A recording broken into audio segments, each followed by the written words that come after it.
Hello and welcome to Subject to Change with me, Russell Hogg. My guest today is James Howard Johnson.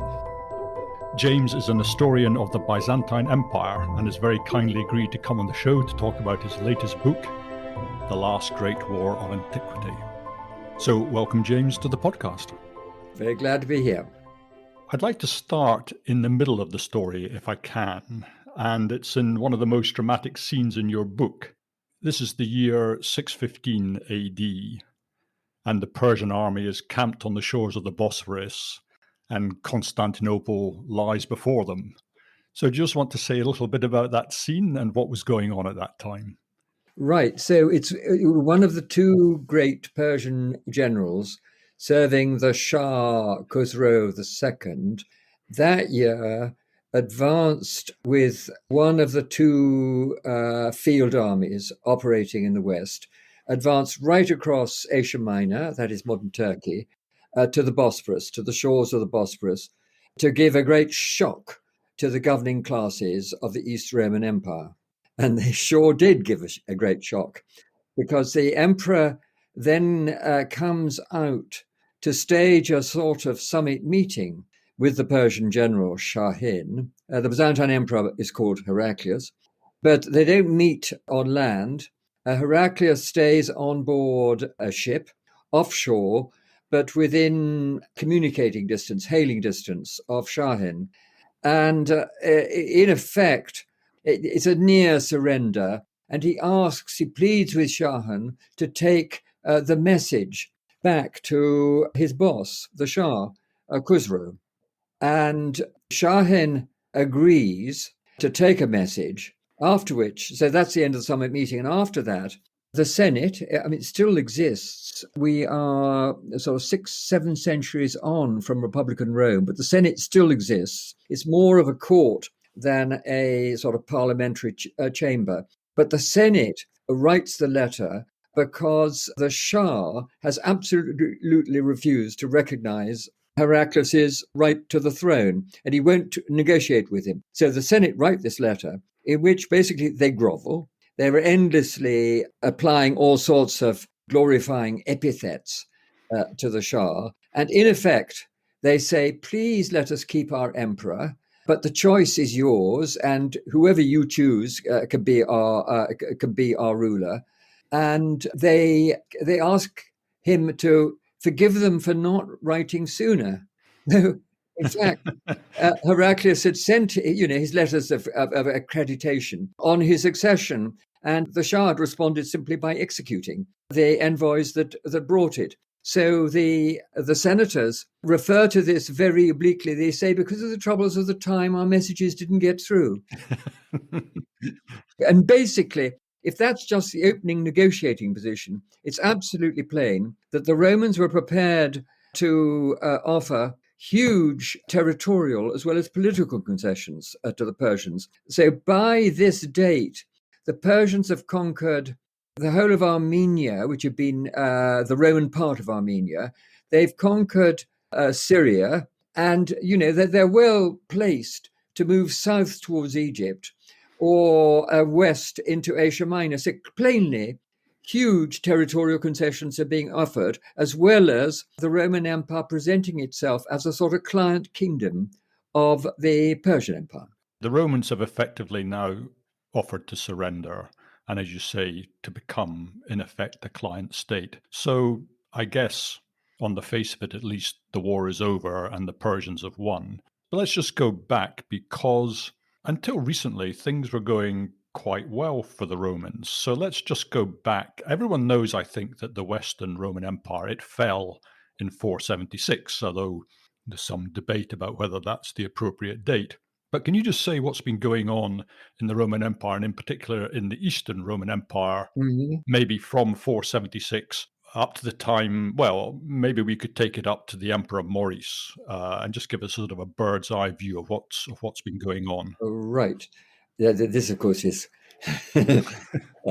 quite a task. Sorry about that. Something like, 100 years of history in 2 minutes. I'd like just to go back a little bit earlier, basically to around about 450, because this was when the West, as well as the East, was sort of reeling from the blows struck by the Huns, almost certainly a Turkic nomad people that had invaded. Well, by this stage, they're settled in what's now Hungary, and they battered the East Roman Empire. Then they battered the West Empire, and they contributed to the fall of the West. Now, in the aftermath of the death of Attila in 453, various peoples rebel against the Huns, and one of the most important of those were the Goths.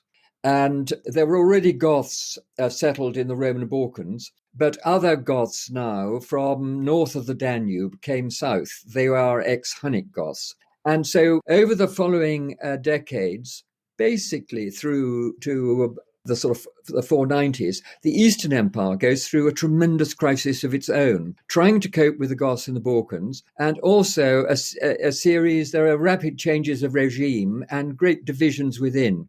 It's not as if the East Roman Empire didn't have its own troubles at the same time, but it survived largely because it had suffered less before.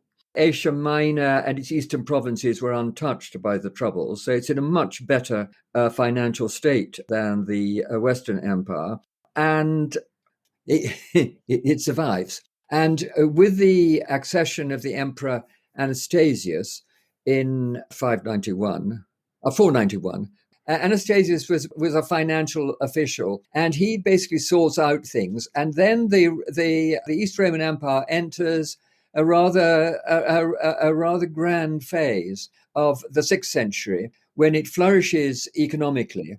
Oh, I've now remembered why the reason I was going to give for the Eastern Empire surviving, apart from being undamaged.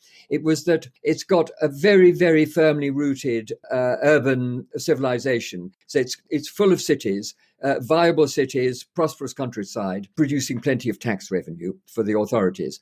And that's not true. And that's not true of the West. No, the cities are far denser and they're undamaged. Now, so Anastasius then sort of sorts things out at the center, where there's been a lot of flux and trouble up to then. And then we enter a great age of Anastasius' reign, followed by that of the great Emperor Justinian, who reconquered parts of the West, North Africa, Sicily, Italy, and a part of Spain. He reigned between 527 and 565. In my view, he was also a sort of thug, a rather Stalin-esque figure.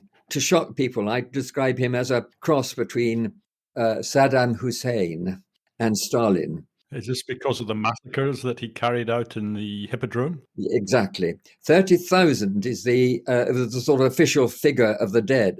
So he was quite ruthless, and he certainly is. He's a strong man, religious, got his own firm, slightly eccentric views on religion. But he's a great military emperor, doesn't campaign himself, but sort of directs things from the center and wins a great war with the Persians, an earlier war with the Persians, and conquers whole swathes of the West, as I've just said. Then we have his successor, Justin, who, poor old Justin, he thought the Roman Empire was in such a strong position that he was ready to provoke both the Persians in the east and the successors of the Huns in Hungary, and again nomads, Avars, in the west. So the result was complete disaster in the 570s. And a war on two fronts, in the Balkans and in Asia Minor, wars which go on and on. The war in the Balkans basically goes on without stopping. The war in the east stops in 591, when the young Khusro, and he's that character who executed the Roman ambassadors. So he's on the scene quite early then. He's... No, he is young. I mean, he's described in an Armenian source as a boy. Right. And it's quite important to remember that, because I think at this stage he's being rather manipulated by his maternal uncles. Well, the young Khusro has succeeded his father Hormizd, who was overthrown by a palace coup anticipating a military coup. So the young Khusro is put on the throne, But then the military commander, a chap called Bahram Chobin, is advancing on his capital. So the young Khusro, a boy, and his maternal uncles flee to the Roman Empire and ask for permission to enter and then plead for aid. So this is in the year 591, and it's in the reign of the Emperor Maurice, who came to the throne in 582. He was a successful general before. He'd probably been appointed because of his military experience. And he had redressed the war against the Persians, and he was beginning to do a bit better in the Balkans. So at this stage, things are looking pretty good for the Romans. Presumably, they've restored Khusro onto his throne, Mm-hmm. and they're in a strong military position vis-a-vis the Persians because they've restored the balance there, and so that's going well. Things aren't going great in the Balkans, but they're not going badly either. They're kind of pushing on there, Mm-hmm. and they've got a competent military general in Maurice as their emperor, so it's going great for the Romans. And then all of a sudden, things start to go wrong. And they start to go wrong when their efforts in the Balkans maybe get a bit too much for the soldiers there. So, do you want to just say what goes wrong in the Balkans and what happens next? Yes, I should just say that as were the Persians, that of course the Romans extracted their pound of flesh of quite important territorial concessions that gave them a great strategic advantage. But nonetheless, relations remain good with the Persians. You have Khusro clearly looking up to Maurice as his patron, his protector. Now, in the Balkans, freed from preoccupations in the east, the Romans can concentrate, so Maurice can concentrate on dealing with basically two problems in the Balkans. One, the serious military problem is that of the Avars, because they're nomads. They've got, swift, fast-moving cavalry, relying basically on the bow, but not entirely on the bow. So you've got the rapid arrow fire, attacks designed to disorganize the enemy. So a very serious adversary for the Romans, recognized as such. But the others are the Slavs. At this stage, still a tribal people, people of the forests, of marshes, basically woodlands and waterlands, at their happiest where there is cover. So Maurice has done well against the Avars, where they fight more conventionally, but has serious problems in trying to basically to establish some sort of authority over a tribal people in the forests of the Balkans. And there's forest cover over large parts of the Balkans, over the higher ground. And there's lots of forest cover north of the Danube. So as we go into the late 590s, Maurice is urging his armies to push forward and to push across the Danube. And the crisis comes on the eve of winter 602, when Maurice issues an order for the army to camp, not on Roman territory, which would be not particularly comfortable anyway, the Balkans in winter, but across the Danube on potentially hostile territory. And at that, the troops mutiny. But what's Morris's idea? Is it that in winter the trees will be bare so they can get at the Slavs more easily? Exactly. I mean, that the whole point is to try to impress the authority of the Romans. So basically, by shock, by demonstration of military power, to cow the Slavs. And when the trees are bare, in fact, there's a military instruction manual written, I think, at the behest of Maurice, giving his army, his commanders instructions to do just that.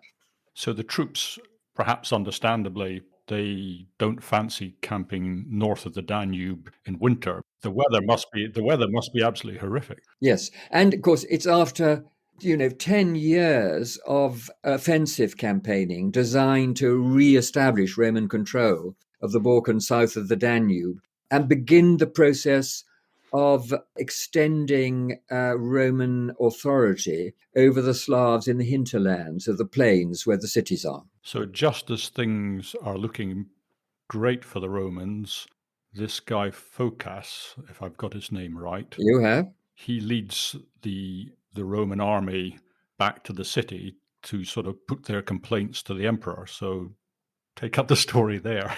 Mm. Well, Phocas was clearly. I mean, he Phocas is much blackened in subsequent historical accounts. So he's made out to be, an ordinary soldier, a complete upstart, a sort of buffoon, a villain, ruthless, a cross between Stalin and Saddam Hussein. The reality, I think, is that Phocas was a senior officer, probably a general, who was picked out by the army, and I dare say by a lot of the officers as well as the men, as the man to lead them. So he's basically the elected leader of the rebellious army, and they march on Constantinople. I mean, their demands they've been rejected by the emperor, who has, and they know they've been rejected by the emperor. So when they're marching on Constantinople, they are actually marching on Constantinople either to force the emperor to accede to their demands or to take the city. Now, the emperor continues to resist. They've got substantial support inside the city. So there isn't a siege. Basically, the city falls. Maurice and his family flee, and Phocas takes over. This is all at the end of November 602. And Phocas begins his reign by he catches the emperor and his family, and he executes the emperor and his sons, or rather, 5 sons. I don't know how Maurice managed to have quite as many children as he did, but he actually had 6 sons. And the eldest was called Theodosius. And again, there are lots of rumors put into circulation about Theodosius, but I think it's pretty certain that Theodosius did actually manage to escape to Persia, and eventually reach the Persian court, and which clearly is a contributory factor to what was subsequently going to happen. And do you think that Focus, once he decided to rebel, did he have any choice really but to execute Maurice when he caught him, or could he have pensioned him off somewhere? Or was this, look, once you've gone this far, sort of like a Macbeth scene, when you've gotten this far, you have to go all the way? I'm afraid it's like a Macbeth scene. I mean, it would admittedly later in the 7th century, emperors. Yes, you do have emperors who are allowed to live, but I think they're softening a bit. The Romans by the end of the 7th century, but at this stage, deposed emperor is executed, and of course the sons are executed as potential avengers of the father. So there's nothing too untoward about that. I mean, admittedly, their heads were all displayed, so the citizens of the city could see it. But I think it's a tough world. The Romans hadn't conquered the Mediterranean world and much of the Middle East by being very, generous to their defeated foes. So how does Khusro feel about the man who has saved his throne for him? How does he feel about Maurice being deposed and then executed? Well, alas, as you can well imagine, for this period in the deep past, far removed, we don't have a sort of court record, of a member of the court describing Khusro's reaction when he gets the news. We don't see him going white, muttering, his gesticulations, etc. All we know is what was reported, and of course, it may be real, genuine, or it may be, as it were, the facade. But the facade is that he was absolutely appalled at what had happened, obviously saddened and appalled, and he was going to take revenge on Phocas, the executor of his benefactor. And when Theodosius arrives, he's got his own candidate to put back on the Roman throne. And indeed, within a year, he stages a coronation ceremony on Roman territory in a Roman city, Edessa, now in Turkey, southeast Turkey, Urfa, a full coronation ceremony for Theodosius. Theodosius, or somebody who looks very like him, at least. Yes, indeed. But you think probably it is Theodosius, Well, I think. yes, but basically, because a few years later, 608, Theodosius is produced shown to the citizens of a city which is resisting hard in Armenia. And when the leader, the notables of the city come out and meet Theodosius, they're convinced and they go back and the city then submits. So that's quite good evidence. And what quite surprised me as I was reading about this was that you had said that the Romans strategically they had advanced quite far into Persia and Yeah, incorporated quite a lot of Persian territory and placed themselves in really a very strong position both to defend against Persian attack or to attack Persia, yeah. depending on what they chose to do. So they had occupied, the best positions. And yet, over the next, I don't know how many years it is, as it goes on, the war goes on and on and on. It's quite extraordinary. But say for the next 5 years until Heraclius rebels, Hmm. and so during that period, the Persians they don't win every battle, but they push the Romans back and back and back. And I'm quite surprised how they're able to do this because the Romans they still know how to fight, right? Yep, yep. Well, the great advantage that the Romans had got was they were given control over the whole of the mountain chain, which separates the two main theatres of war. You have sort of North Mesopotamia, North Syria to the south, and Armenia, west, and the Far East and Asia Minor to the north. So these are the two main theatres of war. What the Romans got were control of the three passes usable by military forces of a certain size between these two theatres of war. It's called the Armenian Taurus, and it goes out basically to the level of Lake Van in eastern Turkey now. And controlling the whole of this range, basically, the Romans could move troops from north to south or south to north much, much quicker than the Persians, who would have to go all the way round behind the mountains of modern Kurdistan. Hmm. So they'd have to do a great circle backwards, that is eastwards, and then north or south. So the Persians basically couldn't move troops between one or the other theatre of war. So at the start, they have to decide which theatre is going to be the main theatre, and they then take action on the other theatre to try to prevent the Romans sending troops to the south. So what happens in 603 is that the south is the main theatre of war. There's a target city, Dara, a crucial Roman frontier base, which is their prime objective, which duly falls after a siege of over a year. In the north, there is action, but the Persian forces, clearly weaker than the Romans, are defeated. The following year, in 604, it's the other way round. They've had success in the south, so they're in a strong position there. They've got troops in the north who reverse the defeat suffered in the previous year and advance westwards.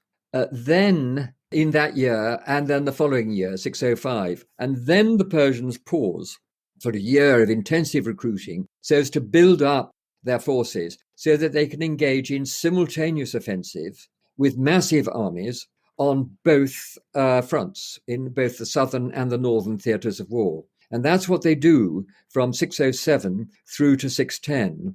By this stage, they've got superior forces. Basically, it's a war of attrition. It's a grind. I mean, it's more sort of First World War than Second World War. A slow grind, pushing forward bit by bit until in early 610 they've reached the Romans' inner line of defense on the Euphrates, both north and south of the mountains.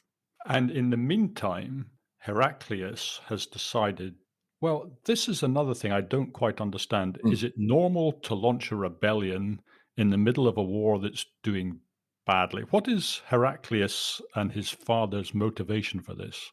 Well, we know what their ostensible motivation is. That it is that the Senate, that is the sort of the enfeebled Senate of East Rome, which is more court than Senate, but still they have dignity. The senators, that they are up in arms against Phocas, because Phocas, to maintain his rule in the capital, has become more Saddam Hussein like in the year 604, 605, 606, 607. So it is basically it's a political rebellion against a loathed regime, or that's how it's presented. And I suppose we have to accept that, because you're quite right. Wartime is not the time to launch a rebellion. Well, save for the following consideration. Of course, the troops, Phocas's troops, really have to be fighting the war. So, he is rather more exposed, so that you can do a calculation that a lot of gains could be made in the Mediterranean arena while the troops are engaged there. And maybe you can get to Constantinople before they're withdrawn in a sense. And Phocas can't withdraw them, because otherwise, he'd be an emperor who destroyed the empire. So poor Phocas. I think perhaps we can start sympathizing with him. Poor Phocas is caught in a terrible dilemma. And you've had a Machiavellian calculation on the part of Heraclius and his father, because it's a rebellion in which the father, who's the governor of North Africa, and his son, who's got no particular position, they lead it jointly. And on the first coins which they issue as rebels, they're doing so very much as doing so on behalf of the Senate. So they're clad in senatorial robes, etc. You're not doing it for yourself, of course. No, You're no, no. perish the thought. And I think their first objective, so they come from North Africa. Mm. I hadn't realized that. For some reason, I hadn't picked that up properly. But the key operation, the key victory that they eventually win is in Egypt, right? Yes, indeed. Yes, indeed. And then once they've won in Egypt, they pile everybody into boats, if I've understood it right, and they head up to Constantinople. Is that? No, it's more complicated because, of course, propaganda, plays an enormous part in international relations now, and it did then. And the rebel propaganda had been broadcast over Egypt to soften Egypt up before they intervened, to very good effect. I mean, the capital Alexandria basically came over almost without a fight. And then when Phocas managed to send in some troops, the rebels, with a great deal of support in Egypt, managed to prevail. No, And just to come back to that Egyptian thing, because that was quite an extraordinary battle where quite a competent general that Phocas has sent, he's sort of hurled back because they've got this incredible artillery on the walls, which they yes, weren't expecting. It's yes, quite a scene in your tale. yes, indeed, yes. Well, years ago, I pursued the subject of the rope-pulled trebuchet, which in fact it's a Chinese weapon.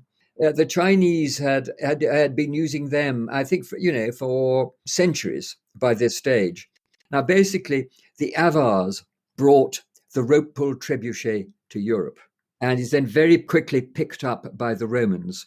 And in the case of this battle, the Romans used mass rope-pulled trebuchets. Now, the advantage, I mean, this is a terrible digression, but you are responsible for it. Yes, sorry. But basically, Greek and Roman artillery was based on the sort of rubber band principle, but except they're huge rubber bands and they're made out of animal sinew, which are wound tightly round to make springs. But this means they are limited in size, and you have to spend time winding it back before you can fire it. Mm-hmm. Well, the rope-pulled trebuchet is pulled by a crew. One should envisage it's something like a boat's crew, and it's simply a lever pivoted on a vertical pole with a long end, which has got a sling on the end of it and it's got a stone, and a short end from which the rope's still dangled. And it's pulled up, the stone goes off, pulled back again. So the rate of fire, is much, much faster, and the stones can be much, much larger.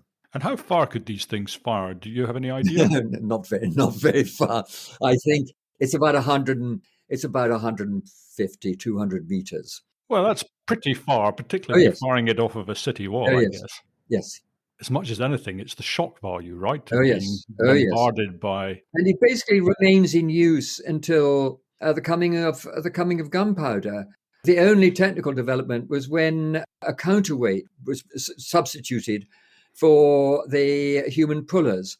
But then you've got the problem. You can be it can be very big, but you have a much slower rate of fire because you've got to wind the whole thing back again. Yeah. Okay, so you were asking me about it's what happened after the fall of Egypt. Yeah. So it takes some time. Basically, the whole of 609 is the battle for Egypt, and then the consolidation of the rebels' hold on Egypt. And but Heraclius himself leaves that job to his cousin Niketas, while he himself leaves and goes off. Well, we don't know where, but there are indications, archaeological mainly, that he went to Cyprus and used Cyprus as a base from which to destabilize the Phocas regime throughout the Middle East. So in Syria, in Palestine, basically in the area behind the front. And then what? And then prepares for, through 610, prepares a fleet, must have had to gather together many merchant ships to transport troops up to Constantinople.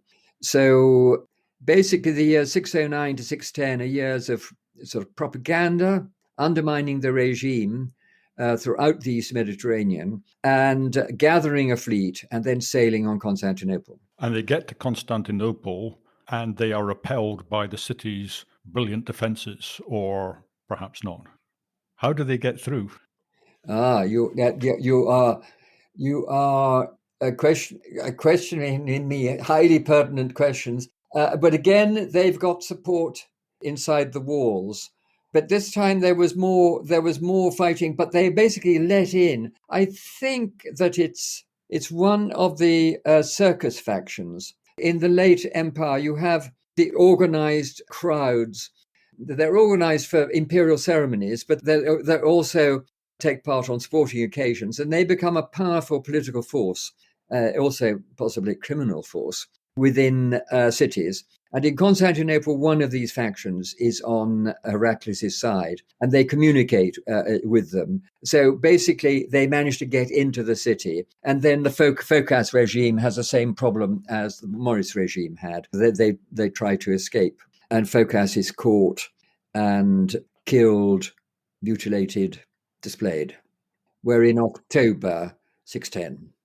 Right. So the war against the Persians now is being taken over. I think Heraclius himself, to some extent, takes charge Mm-hmm. as a general, which is kind of odd because at least I'm not quite clear how much military experience he had, but he's also got Nicetas, I think you mentioned, Yeah. as one of his generals. So what's going on over the next period? Because we know we're at 610 and in 615, he's basically having to say, I give up, I hand over my empire to you. So what happens over the next sort of 3, 4, 5 years?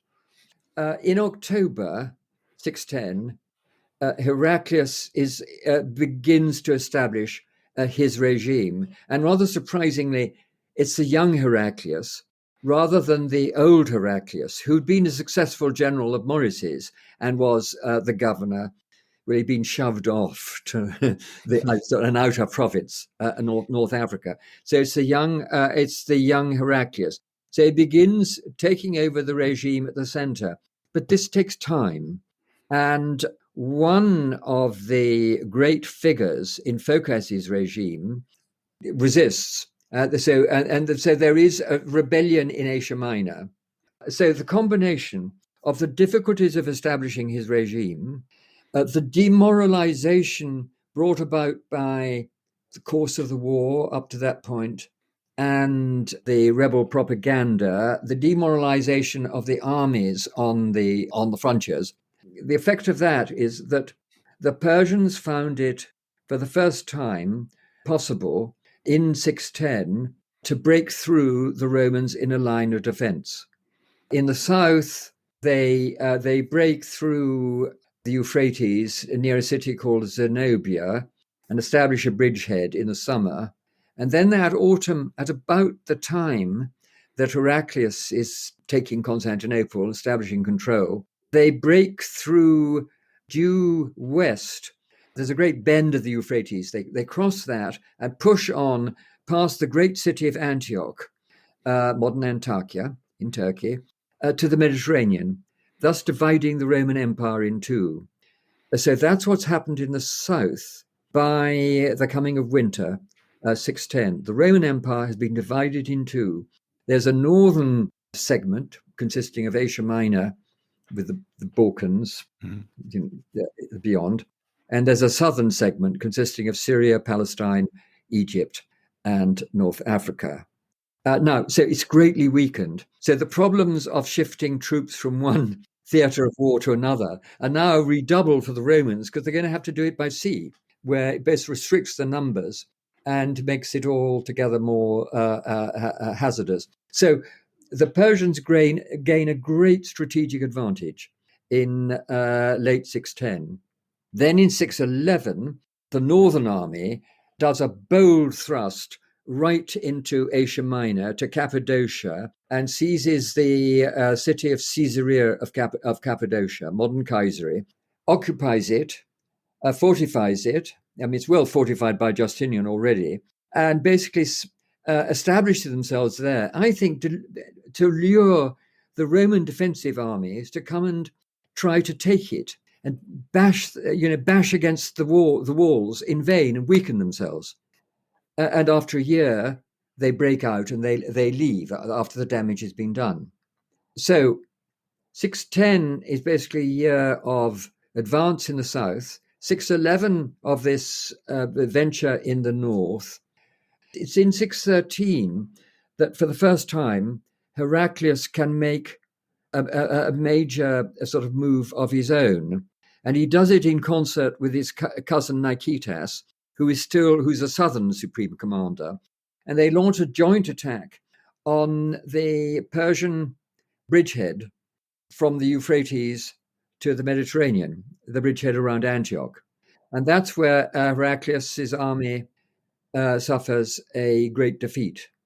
There's no such great defeat for Nicetas's army, but it doesn't make enough progress. So basically, the bridgehead is held, and then it's immediately expanded southwards to include Damascus and the Caesarea of Palestine, which was the capital of Roman Palestine. So by the beginning of 614, the Persians are in control of, a large part of the Middle East, are very well placed, either in years of their choosing, to strike either northwest towards Constantinople, or south into Palestine and towards Egypt. So what happens in 615 is they strike northwest. And that's very successful, as we've heard, Yeah, because the Senate are basically, it's not quite unconditional surrender, but it's, we're prepared to do a deal which will be yeah, massively to your advantage. yeah, You can pick the emperor and please let it be Heraclius, but you choose, yeah. and we will give you whatever territory you reasonably demand. Yes, they don't actually say that, but it's obviously given that the Persians are already occupying large swathes of the Roman Empire. It's going to be a necessary condition, and it's plain to me that they were going to have to offer much more. Who knows what the shopping list would Yes, be? But I think you say in the book that if that's their opening position, goodness knows what yeah, they were actually yeah, prepared to agree to. So the question then is, why on earth did the Persians not take the deal? yep. Because they don't, do they? They don't. They don't. And of course, as I said before, we don't have a court-based source from within the Persian world. So, I mean, such things do exist for earlier periods where Armenian sources can sort of pick up, obviously it's secondhand, records of debate at court. We have this about, troubles going on in the 5th century, but we don't have it at all at this time. Principal Armenian source is very laconic. So we simply know what the decision was. The decision was to reject the Roman peace proposal, from which one may infer that the Persians had decided to simply destroy the East Roman Empire. It existed for over half a millennium. The two empires had coexisted since the 3rd century. So it's a very dramatic decision. Now, I suppose one reason could be that the Romans were doing their best to inflame Christian opinion.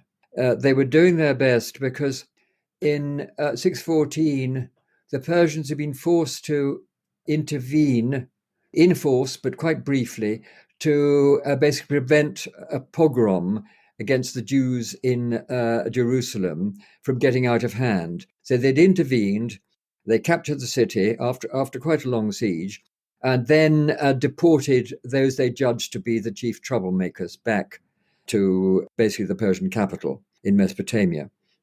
And the reaction of the Romans to that, the only way they could react was by issuing dramatic, tabloid accounts of what had happened in Jerusalem. So if the Romans are doing that, what one has to remember is that there were huge numbers of Christians within the Persian Empire. The official religion and the established religion was Zoroastrian dualism, where you've got two great powers, cosmic, fighting over the universe, and good and evil fighting on Earth too. And obviously, the Sasanian Empire is the good empire, and the real evil is to be found in the steppes to the east. But that's the official established religion. But the emperors of Persia at this stage they belong to the Sasanian dynasty. Now, the Sasanian dynasty had always, well, almost always, there are one or two aberrant periods, been tolerant towards those with other beliefs, Jews and Christians. There's a huge Jewish community in Mesopotamia, huge Christian community in Mesopotamia. There are Christians in Armenia, Christians in Syria, Christians, obviously, in future conquest territories. But it's interesting, you never hear of I find it difficult to pronounce, Zoroastrianism being proselytized in the same way that Christianity seems to be proselytized. That's true. But the Sasanians did try in Armenia in the 5th century, and that provoked two sort of general rebellions of Armenians. They were trying to establish fire temples. They didn't have missionaries. Right. In the way that, that's a peculiarly Christian thing, proselytizing by sort of humble folk going out. It's then replicated within Islam. They worked on the elite, on the Armenian nobles. And basically, what provoked the first rebellion was that the nobles that were ready to conform to Zoroastrian beliefs, they got preferment and the others didn't. So the others rebelled. Right. It's quite a good way of doing it. And I think, there's that extraordinary phenomenon of Poland's turning from a Calvinist country in the Reformation to a Catholic country. And I think that was through Jesuits working on the gentry and nobles. It's a most brilliant Jesuit operation. That's the sort of thing that the Persian regime would do. But they were perfectly happy to operate through people of other faiths, promoted very high. I mean, the equivalent of the Chancellor of the Exchequer for Khusro was a Christian.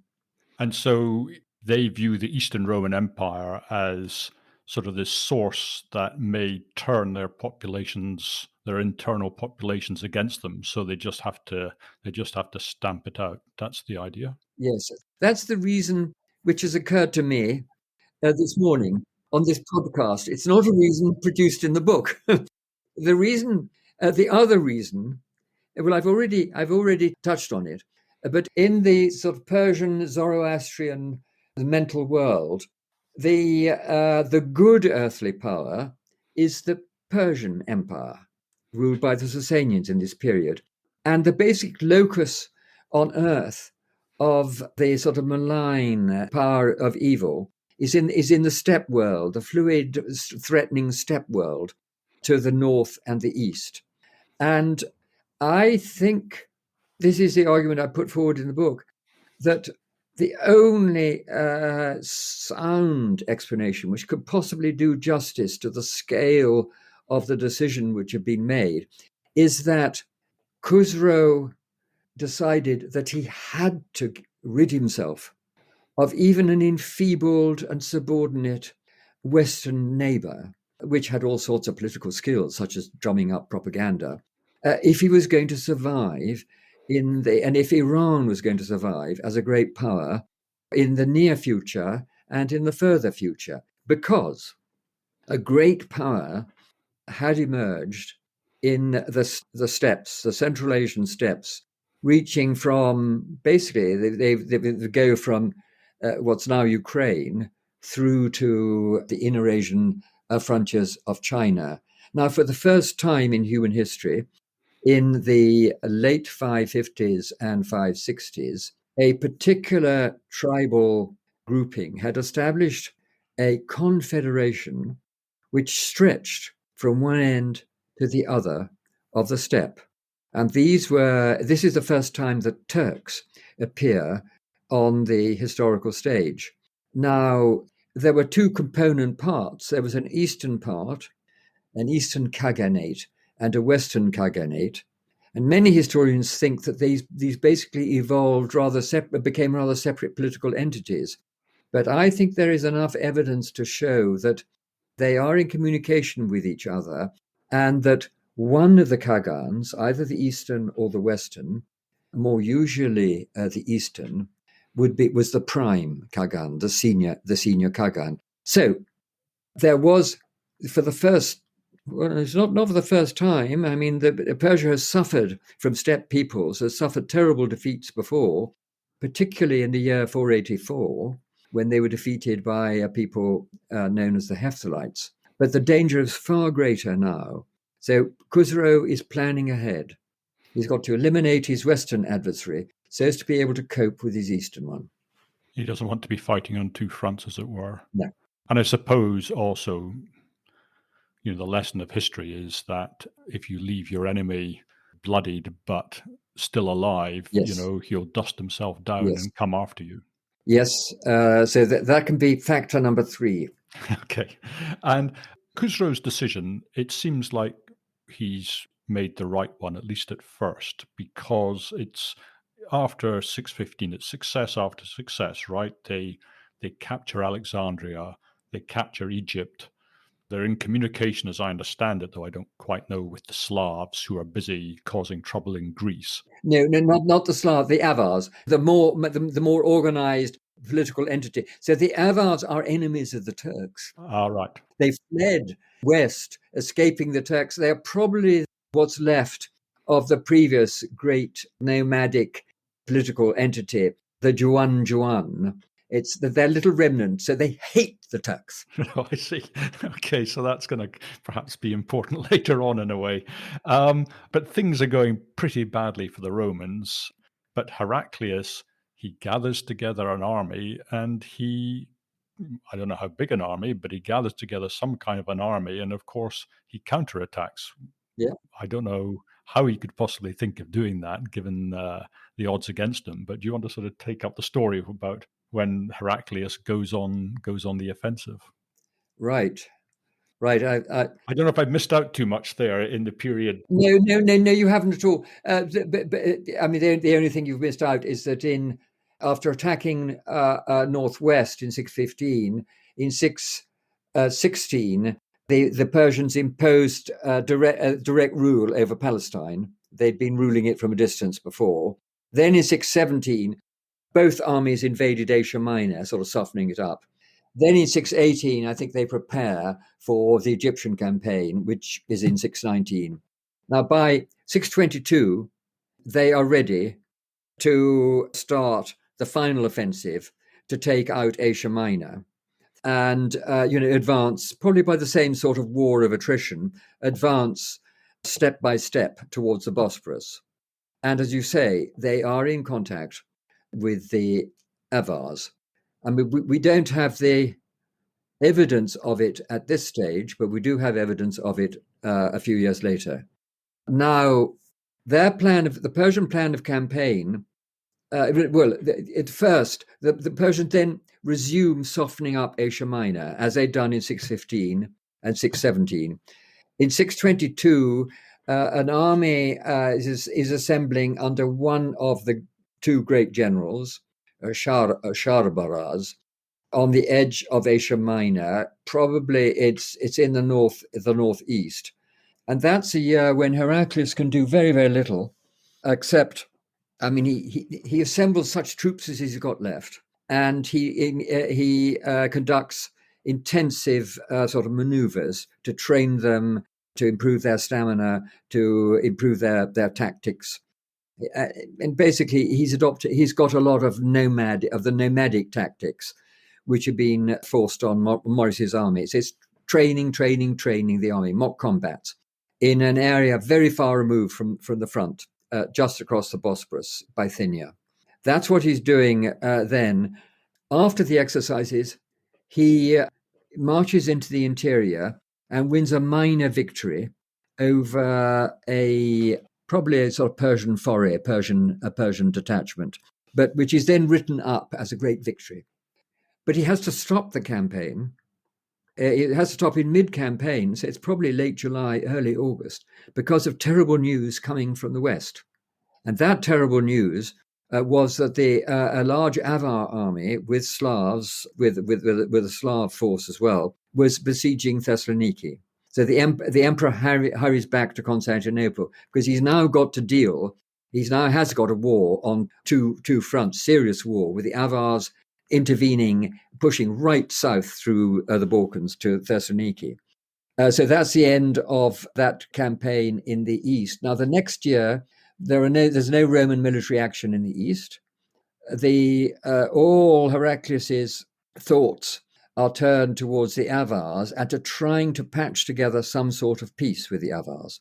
And a summit meeting is arranged, and it's to take place just outside the Long Wall, which is an outer wall.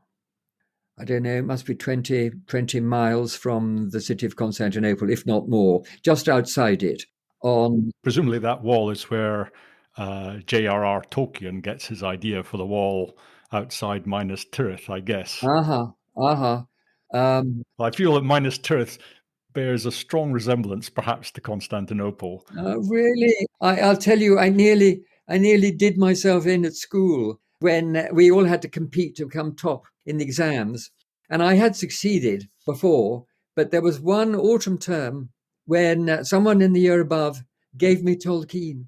And I read, instead of doing any revising, I spent all that time reading The Lord of the Rings from cover to cover, or 4 volumes. But it's so long ago, these details, so I had no idea.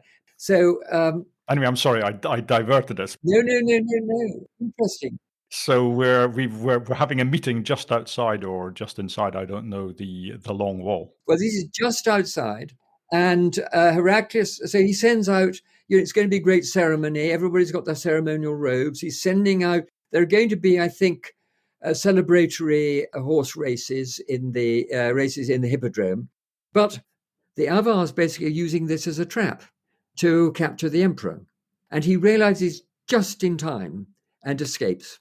Now, that's a trap, I'm sure, that they were setting for the Persians. So he escapes. The Avars then break through the outer wall, the long wall, and raid up to the walls or the wall of the city and cause damage in the surroundings. Meanwhile, in the east, the Persians have got a fleet raiding up into the Aegean, if I remember right, capturing Rhodes. And that's a year when an army pushes deep into Asia Minor, besieges, and if I remember right, captures Ankara. So they're continuing the softening up of the East Roman Empire by land and by sea in 623. And then in 624, they plan the Great Campaign of conquest. And so a massive army was being assembled in what is now Iranian Azerbaijan, east of Lake Urumiyeh. Great names. I like the pronunciation. And it was going to be, like the army in 603, it was going to be commanded by Khusro himself in person. And this is when Heraclius did an extraordinary thing. And it basically is a sign of absolutely brilliant, but also desperate generalship. I mean, there's various bits of propaganda to raise the spirits of the Romans. One piece of a deliberate disinformation designed to really rouse his troops. And his army has assembled at Caesarea in Cappadocia, clearly giving the impression that if he was going to be taking any action, he'd be pushing southeast, towards Antioch again. But instead of going southeast, he goes northeast, and then marches rapidly across Armenia towards Persian Azerbaijan, causing panic in the huge Persian army which was being mobilized, including panic for the Shah, who flees south into the mountains. So that's the end of the 624 Persian offensive, after which Heraclius spends that year and the next year in Persian territory, what is now basically Persian, Iranian Azerbaijan and the ex-Soviet Azerbaijan, causing widespread damage. And is there any fighting, or is he at this, or does anybody come to grips with him, or does he come to grips with anyone? Yes, three armies are sent to basically converge upon him, but he evades all three. I mean, his army is well trained and it's got superior mobility, so he's able to elude them, and then by launching surprise attacks to inflict two defeats. This is in 625. And he has superior mobility. How does he have that? Because are they not just all on their on foot? What's the difference between the armies?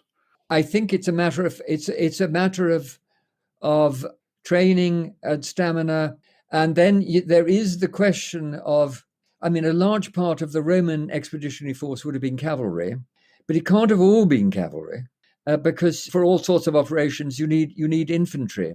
So this it's again it's again it's these penetrating questions. Sorry. I mean, is it partly that they have less of a baggage train? I don't know why they.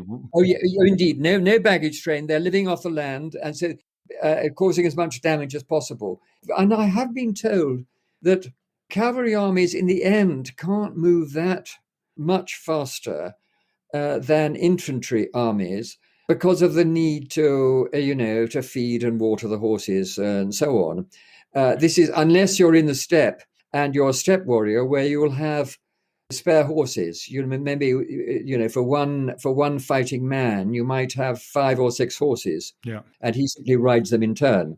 All we know is that Heraclius's army was capable of moving faster than the Persian armies.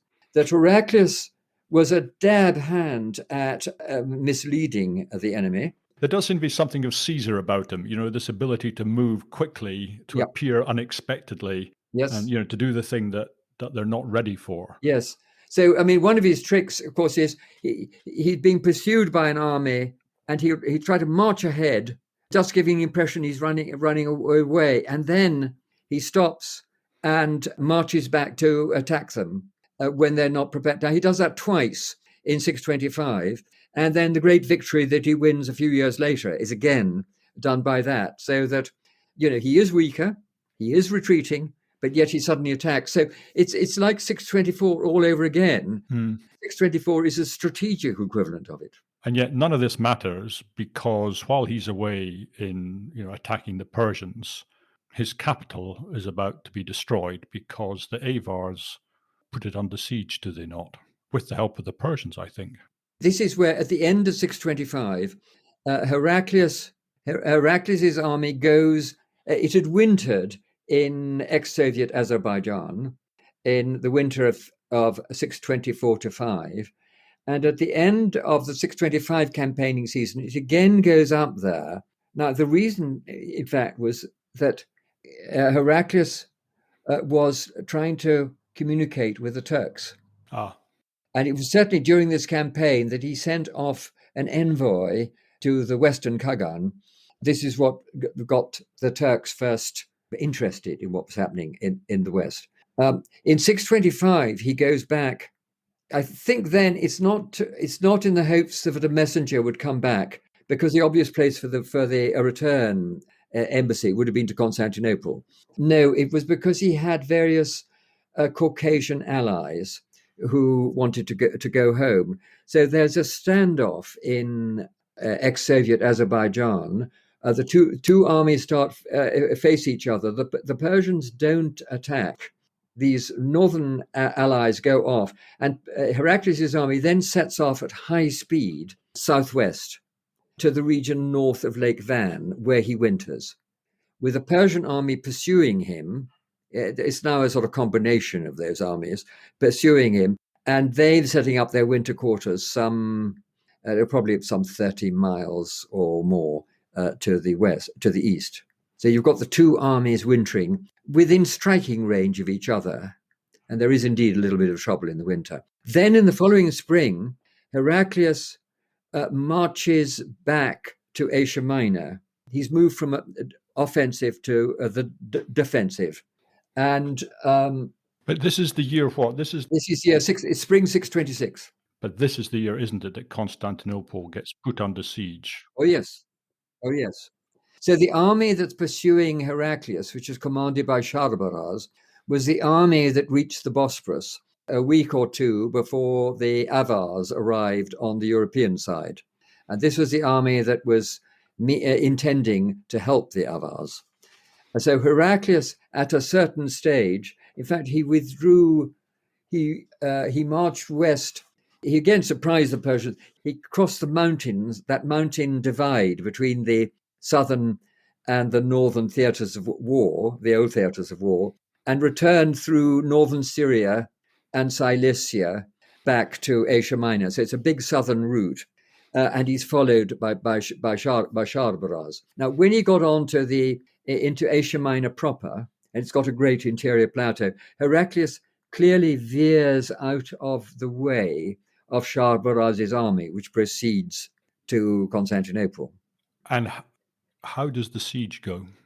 The siege is, well, Heraclius sends some reinforcements, so detachments from his own army. He sends a lot of instructions as well. And the regents in the capital city are the patriarch, Sergius, and I think he's the prefect of the city, Bonus. But despite Heraclius having sent some of his troops as reinforcements, I mean, Heraclius presumably has stripped the city of quite a lot of its potential defenders, because he can't be in two places at once. He can't afford to weaken his own army too much by leaving people in Constantinople. But equally, if you lose Constantinople, then it's all over. I don't think that the soldiers who were trained in Bithynia in the first part of the 622 campaigning season, that there were men, civilians, even members of the militia formed by the guilds of Constantinople. No, I think these are seasoned soldiers. It's the remnants of the field armies and the frontier troops. All he's got left are probably about 15 to 20,000, but seasoned professional military men. So he's sending off some of them, presumably for sort of key advice and command for the siege. So the siege is the most dangerous moment up to that point in the history of Constantinople, because the Avars were well organized, like these nomadic ruling peoples were, and they managed to deploy a force of the vanguard was 30,000 strong. Blimey. So I guess that the whole horde that they brought against the city, composed of Avars and numerous of their subject peoples. So not only Slavs, but also Bulgars, also Turkic, and Germanic peoples, Gepids from the Hungarian plain, and probably numerous others. And so they came against the city. They had good siege technology. They had the rope-pulled trebuchets. They could build siege towers.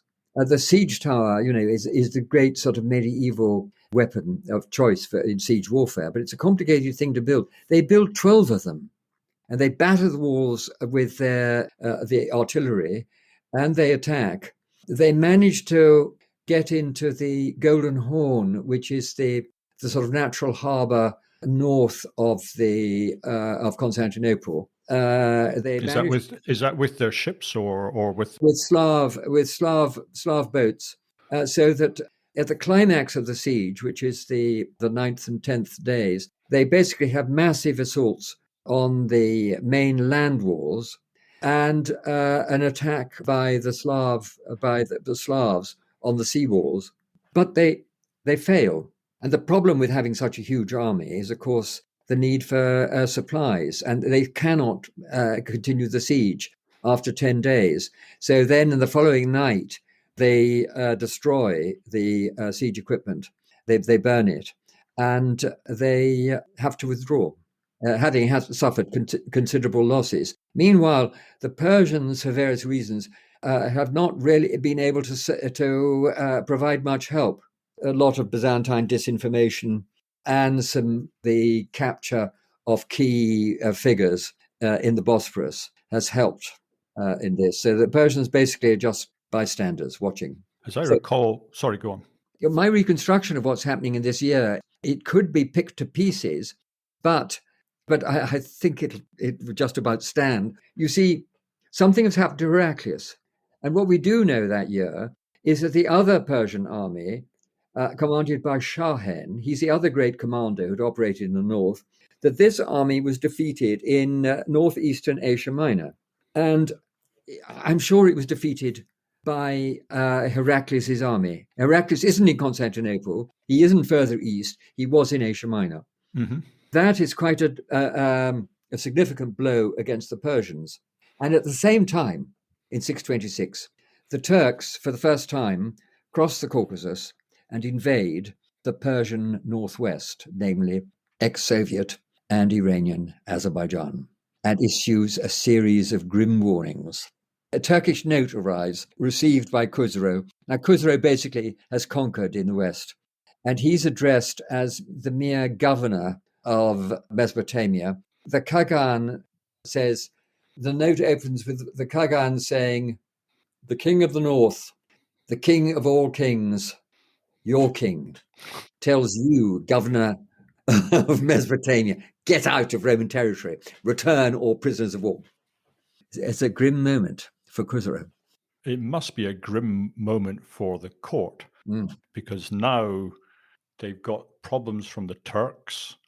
The Romans have resisted by this stage the siege of Constantinople. Heraclius is still in possession of his army, and presumably Heraclius is delighted that the Turks have stepped up, and that threat is both realized to some extent, but its potential as well. It's hanging there like a sword over them.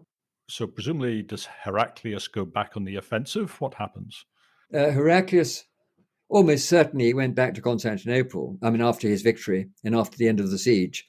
Again, this is a hypothesis, but it's a fairly sound hypothesis because he's next in the field in the autumn of the following year. So about a year passes when he's not active. There was a lot to be done in the Balkans, a lot of preparations to be made, presumably communication going on with the Turks. One of the crucial things he did that year was he started putting out ostensible news about a crisis developing in the relations between Shahbaraz, who's the surviving of the two great generals, and Khusro at his court, doing his best to create suspicion. And I think he succeeded because subsequently Shahbaraz makes absolutely no move to go to involve himself in the campaign against Heraclius. So he manages to neutralize Shahbaraz. And that's the Persians' best general with presumably Yes, their indeed. best army. With the largest army unscathed, the army that had withdrawn from the Bosphorus. I mean, he's basically the general in command of the occupied Roman territories of North Mesopotamia, Syria, Palestine, Egypt. I presume that he was probably based in Caesarea, Palestine, something like that. So Heraclius, he invades again. Is it in 627? He goes back. Yeah, it's late 627. He, in fact, goes by sea across the Black Sea probably to Trebizond to join his troops. So the army has been assembled there. They then march. They then enter Persian territory, which reaches to the east shore of the Black Sea, to cause damage in Lazica, which is on the shore. Lazica had been Roman at one stage, but it's been under Persian control for a long time. They invade through Lazica and then into what's was then called Iberia, It's just very confusing. and they're very confusing, Caucasian Iberia, Georgia. And he marches. Now, in fact, I think, no, that autumn, I don't think it would, whereas his previous operations in that region south of the Caucasus had been designed to do as much damage as possible, widespread raiding and plundering and destruction of crops, etc. That is not so, I think, this campaign.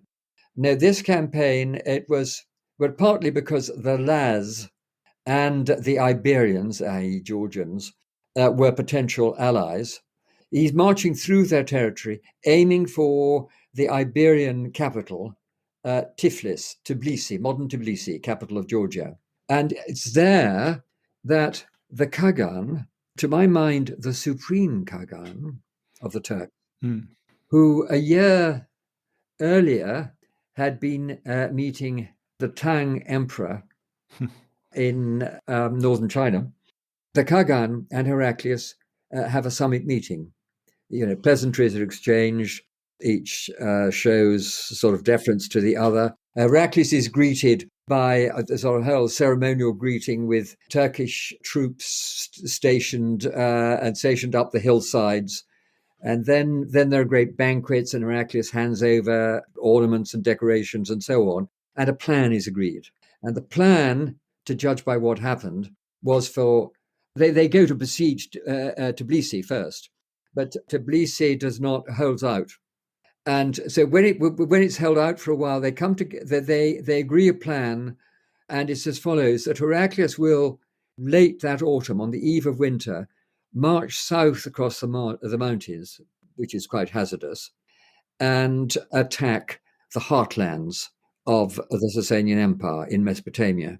The Turks will withdraw for the winter and invade in greater force the next year to begin to establish Turkish control over former Persian provinces in the northwest, namely ex-Soviet Azerbaijan, which, as a matter of fact, in this period is known as Albania. Yes. I know. I know. I saw that. I saw that on one of the maps, and I just rolled my eyes. I know. That's why I'm calling it ex-Soviet Azerbaijan Yeah. and Georgia, aka Iberia. So, and I've said that's to judge by what happens. Of course, this summit meeting was staged in the sense of, I mean, it was a serious meeting, but it's also put on to be within sight of the walls of Tbilisi, so the news of it should spread to influence the governing classes within the Persian Empire. They wouldn't have known what was said; they would have just seen the ceremonial going on. I guess what they know is that now they know for sure that the Romans and the Turks are in serious alliance, and that means serious trouble for the Persians. That means their worst conceivable nightmare. And so Heraclius, you say, he marches through the mountains really just as winter is approaching, which, Yes, it's as you say, is close to foolhardy, because if he gets caught out in a really serious series of blizzards, he's in trouble. But that doesn't happen. He gets through okay, and he's off to attack the heartland. he gets down into Mesopotamia, and with news of his marching south, Khusro gets together a scratch army, which he sends north from his capital, which he sends north, basically to engage Heraclius. So that army then sets off. I mean, it marches north at high speed, which must have been quite exhausting. And Heraclius duly himself turns north, as if he's withdrawing, going home. But once again, under cover of mist, the army of Rajad, the scratch army, is pursuing him. So they start off marching in mist, close to Nineveh, the biblical town of Nineveh, which is just across the river from Mosul.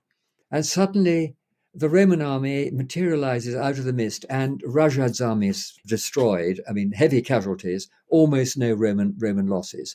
And then Heraclius starts to march on the capital, a little bit north of modern Baghdad. In fact, there are two capital cities on either bank of the Tigris River: Ctesiphon on the left bank and Ve Ardashir on the right bank, joined by bridge. There's lots of rich country between them and Khusro's palaces. And Khusro is living in his favorite palace, which I reckon is about 70 miles north of the capital. When the news comes that Heraclius is hurtling towards him, so he skedaddles back to Ctesiphon, and then he sends lots of his family further away, but on the opposite right bank of the Tigris. And Heraclius's army in early January arrives at the outer defenses of the Persian capital. Now, the outer defenses basically were virtually impregnable. The canal system, which is there for transport, irrigation, but also creates a huge impassable moat. The relevant canal was called the Naravan, and it enclosed Ctesiphon on the right bank of the Tigris. And that was impassable. So, knowing that, Heraclius then withdraws due north now to carry out more devastating sort of rampaging. Maybe he knew that something was happening within Ctesiphon. Maybe he just hoped. But after a while, a delegation comes to him with news that a coup is going to be launched on the night of 23rd, 24th February, 628. The High Command and the senior figures at court have got together and decided that Khusro basically is destroying the Persian Empire and that he must be deposed. And Heraclius gets the message, and on the very day, on the 23rd of February, he starts his withdrawal north. He's now doing an even bolder march to cross the northern Zagros Mountains in late February. And presumably the chances of him being caught in snow were high. And in fact, there were tremendous blizzards just after he'd got back to that favorite area, the area of Lake Urumie. And so it took nearly 3 weeks or so passed before he got the news that Khusro had been overthrown, because he was overthrown. The putsch succeeded. There was almost no bloodshed. He was overthrown. He was imprisoned. He was cross-questioned, and then he was executed on the 28th of February. And the new regime of his son, Kavad Shirui, one of his sons, Kavad Shirui, then immediately sent a delegation with peace proposals. But they took a long while to get across the mountains because of the snowfall. But when they got through, there were deferential phrases in that. The new Shah, Kavad Shirui, referred to Heraclius as his father, indicating a certain superiority. Clearly, it would be peace on reasonable terms was going to be on offer, but there was going to be a lot of negotiation. And it is quite extraordinary because we're not quite, but it's almost in a mirror image of the situation that Khusro was in when he had the Romans at their mercy. Yep. And now somehow, and I guess the Romans would have no difficulty in understanding who had brought this about. This is God's work, I assume, is how they're seeing it. It's completely reversed. Yes. But have we not forgotten about, is there not a general still lurking around with a massive army? Yes, there is indeed. Sharbaraz, whom I've suggested, was probably based in Caesarea in Palestine. There's him with a very large army. And there are also the Turks who are returning. I think it must be part of the reason Heraclius marched north, that very risky march in February, was to be able to communicate with cooperate with the Turks in 628. Now, in 628, the Turks returned, occupied Caucasian Albania, ex-Soviet Azerbaijan, moved on back into Caucasian Iberia, modern Georgia, resumed the siege of Tbilisi, which fell, and I presume started to consolidate their grip on Georgia, and preparing for a next move in 629 into eastern Armenia, former Persian Armenia. Now, what of Sharbaraz in 628? Well, he's not too happy, is he, with the peace deal, and he sort of wants to change it, doesn't he? Yes, he certainly does. Yes, thank you so much for reminding me. Kavod Shirui's peace deal, I suspect, was going to be for a restoration of the traditional Roman-Persian frontier, which ran to the east of the Euphrates, with Dara at most forward point, but left the Persians in control of much of northern Mesopotamia. Then it crossed the mountains, leaving a pass, the Bitlis Pass, in Persian hands. And then, if it was restoring the old frontier, it would have given the Romans back their traditional sector of Armenia, probably no more than a quarter of Armenia, and their traditional sector of Georgia, Iberia, again, probably no more than a quarter of Georgia, and Lazica. So this is the traditional one. Now, that meant relinquishing huge amount of Persian gains. Now, Shah-Baraz objected to it strenuously. So basically, that killed that prospects of a deal on that proposal. Now, meanwhile, there is action. We're then moving into 629. So there's sort of standoff in 628. Heraclius withdraws west to Constantinople, celebrates a triumph in Constantinople. Everyone breathes easier as the Roman Empire. That there are endless problems to be dealt with. There's no point in trying to maintain I mean, the Persians are basically proposing peace. There's got to be a new proposal. I mean, there may have been a Roman counter proposal, but anyway, it's going nowhere. But they're not at war. There's a ceasefire. Then in 629, Shah-Baraz has clearly approached Heraclius with a proposal, with his own proposal, and they hold a summit meeting in July 629, I think it is, in southeastern Asia Minor, at a place called Arabissos, in a sort of, it's an enclosed basin within the mountains of southeast Turkey, within the Taurus Mountains. They have a summit meeting there, at which Shah-Baraz agreed to evacuate Roman territory if Heraclius would back an attempt by him to gain the Persian throne. So they do the deal. The evacuation then takes place, and Shah-Baraz marches on Ctesiphon, takes over as the sort of regent at first, and then takes direct power. Now, the deal now was that the Euphrates should be the frontier. So basically, Persian conquests up to that moment, well, basically up to 610. Mm-hmm. There's still substantial gains. But perhaps that's sensible from the Romans' point of view because it doesn't leave the Persians embittered. Indeed. And indeed vulnerable. Indeed. But again, the negotiations don't get anywhere. I mean, maybe there were. I mean, I just say there were Roman objections, but they might have yielded in the end. But in the end, they don't get anywhere because when Shah-Baraz took over direct power, this outraged basically the governing circles in the Persian Empire, because it's an empire which was absolutely bonded together by acceptance of the hereditary principle.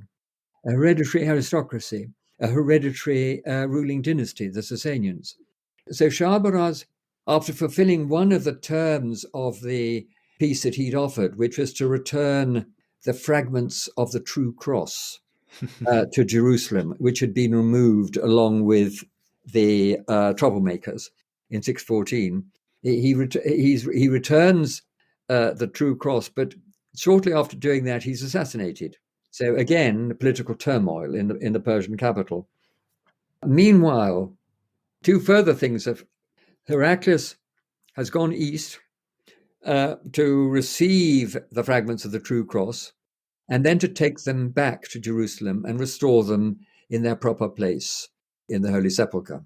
And there's a second great victory ceremonial is staged in Jerusalem on the 21st of March, 6:30. 21st of March, which was the Persian New Year, at which the balance between good and evil on earth shifted in favor of the good. So it's still celebrated these days, notwithstanding the Ayatollah Khomeini's attempt to suppress it.